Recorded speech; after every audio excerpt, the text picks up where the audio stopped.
The story kicks off with a pregnant woman named Jennifer who's giving intel to the FBI. Jennifer's got ties with two seriously dangerous crime lords, Hector Alvarez and Adrian. Right now, she's sitting in an interrogation room with two agents, William and Michael. She agrees to help the FBI out by spilling the beans on Hector and Adrian's illegal arms dealings. In return, she's asking for some protection and a bit of mercy since she's a key witness in this whole mess. Jennifer also admits that she had some personal relationships with both Hector and Adrian. Just as she's about to go into more detail, she warns the agents that this place isn't secure. She's convinced those two are already tracking her. Michael, though, doesn't buy it. He thinks she's messing with them. Then things go south. William realizes they're under attack and tries to call for backup. But before help can come, he gets shot. Acting fast, Jennifer patches up his wound using some glue to stop the bleeding. Then she rigs up a homemade bomb and sets it by the bathroom door. Just in time, Adrian bursts in and spots Jennifer, who's clearly very pregnant, and in a cruel move, slashes her stomach. But before he can do anything more, the bomb goes off and Adrian ends up in flames. Later on, Jennifer makes it to a hospital and gives birth to a baby girl.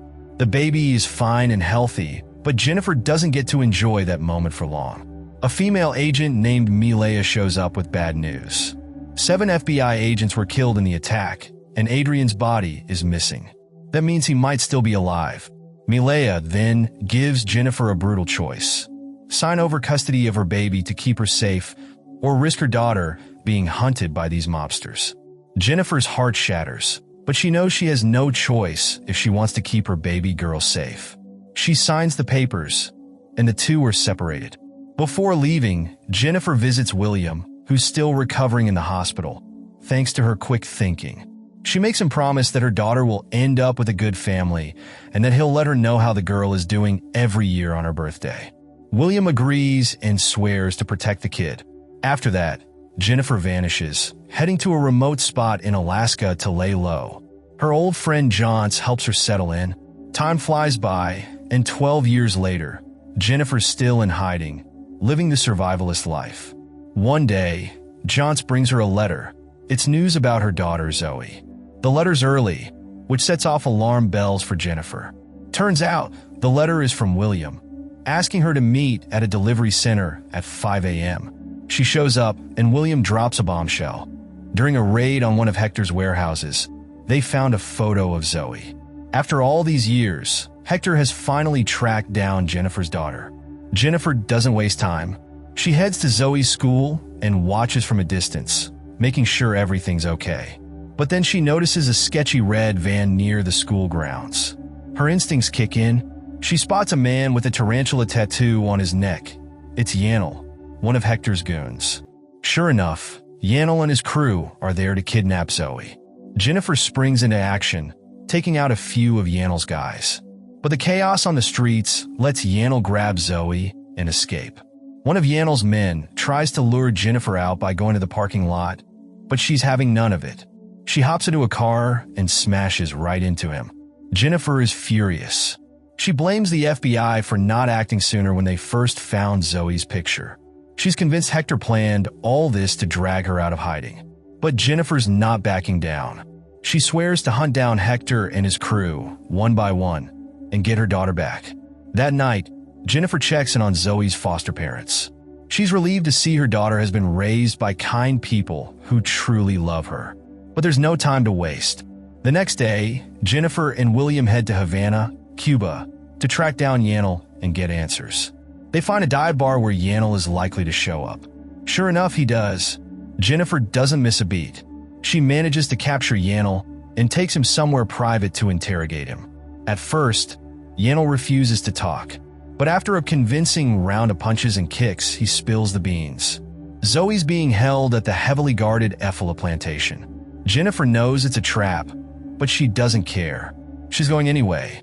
Just before she leaves, Yanel makes the mistake of insulting her, and she lets her anger show. Later, while treating a wound on William's arm, he asks Jennifer how she got mixed up with Hector and Adrian in the first place. Jennifer tells him it all started during her time as a Special Forces soldier in Afghanistan. Back then, Her superior officer was none other than Adrian. He convinced her to join his shady side hustle, an arms-dealing operation, right in the middle of their military missions.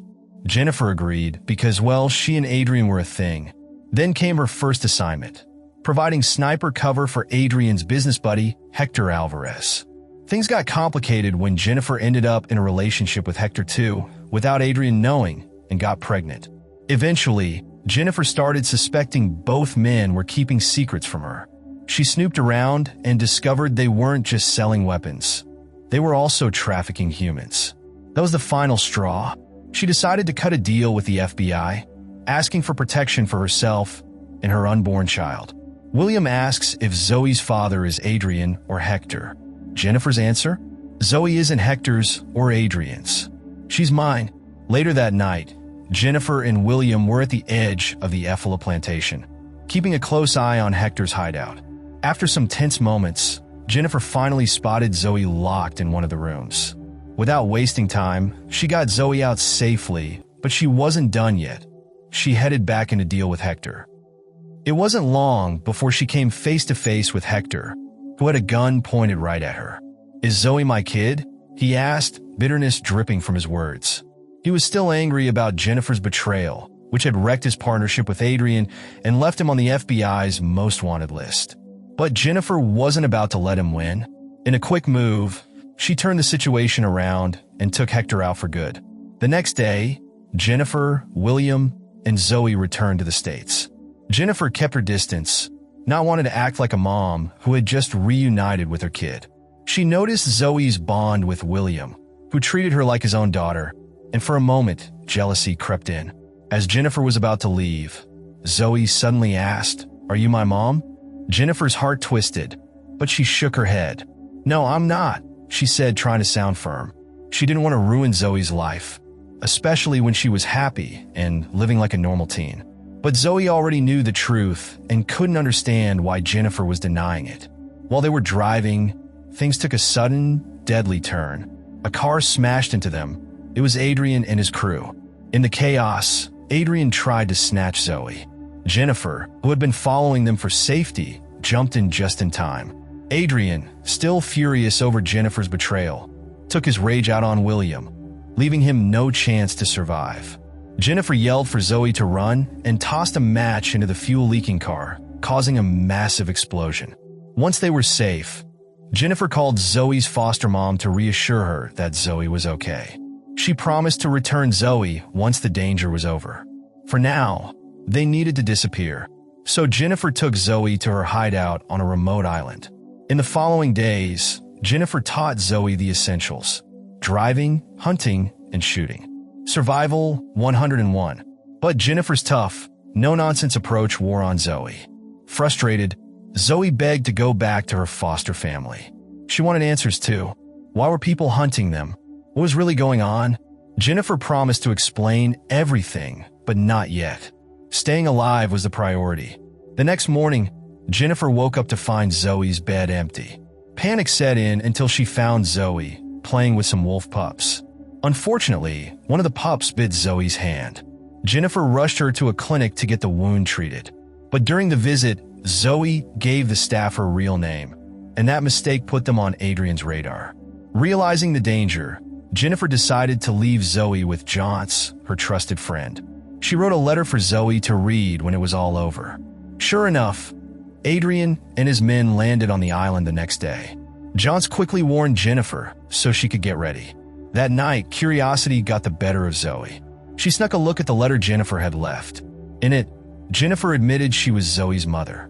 Giving Zoe up had been the hardest thing she'd ever done, but she believed it was the only way to keep her safe. Even though she'd never said the words, "I love you," Jennifer promised she'd die to protect Zoe. Zoe finally understood her mother's actions. Without telling Johns, she ran off to find Jennifer. Meanwhile, Jennifer was setting traps and preparing for the showdown. Adrian and his men stormed in, destroying her hideout and sending his crew to hunt her down. Jennifer picked them off one by one, disguising herself in the chaos.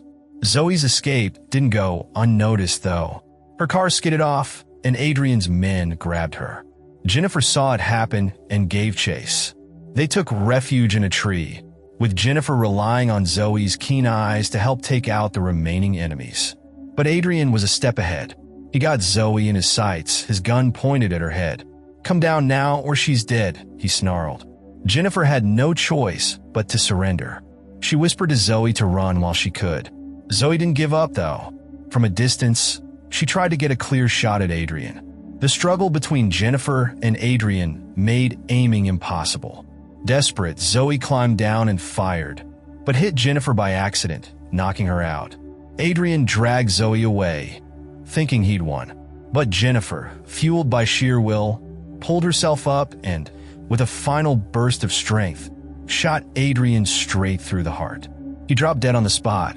Zoe rushed back, tears streaming as she hugged Jennifer tightly. A week later, Jennifer kept her promise and brought Zoe back to her foster mom. Watching them reunite was bittersweet, but Jennifer knew it was the right call. As she walked away, she didn't go far, choosing instead to stay close by, quietly watching over Zoe, the daughter she'd risked everything for. Thanks for watching.